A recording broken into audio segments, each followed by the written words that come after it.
گروهی دهشت افکن دولت اسلامی یا داعش در گوشه‌های از جهان دیگر باره سر بالا می‌کند و از راه تغییر شیوه‌های ویرانگری و گسترش دامنه فعالیت گروهی که زمان قلمروهای عظیم سوریه و عراق را تحت نظارت داشت به تدریج به خطر جدی تبدیل می‌یابد.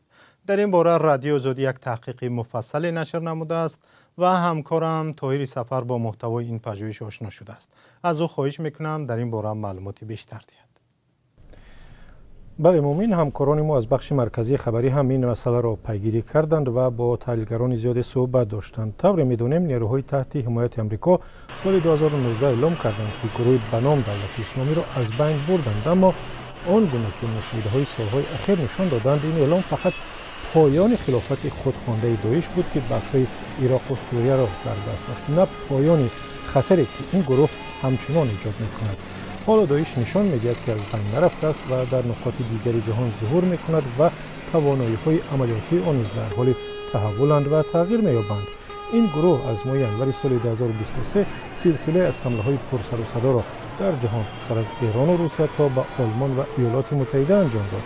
ادریان شتونی، کارشناس امنیتی بر رادیو فردا گفت داعش همچنان تهدید منتظم به امنیت جهانی و مرگبارترین سازمان تروریستی جهان است و افزود این سازمان اکنون اساساً به شبکه تبدیل یافته است که به شاخه‌هایی که مستقلانه فعالیت دارند تکیه می‌کند. کالین کلارک، مدیر سیاستگذاری و پژوهش در گروه مشورتی سوفان در شهر نیویورک میگوید داعش اکنون سازمانی است که شاخه‌هایش از خود آن قوی‌تر هستند. او بر رادیو فردا گفت داعش به عنوان یک سازمان غیر مرکزی حالا شاید چالش برانگیزتر از زمانی باشد که یک سازمان دولتگونه بود. در ادامه صحبت از همکارمان طاهر سفر پرسیدم که افراطگرایان داعش در کجا فعال هستند و چگونه اعضا جلب می‌کنند. داعش توسط شاخه‌های خود در گوشه‌های از افریقا، آسیا و خاورمیانه حضور فعال دارد. یکی از شاخه‌های فعالترین آن ولایت خراسان است که عملیات‌های خود را فراتر از افغانستان گسترش داده و افراطیان را از کشورهای آسیای مرکزی به ویژه از تاجیکستان و ازبکستان به صف خود جلب می‌کند.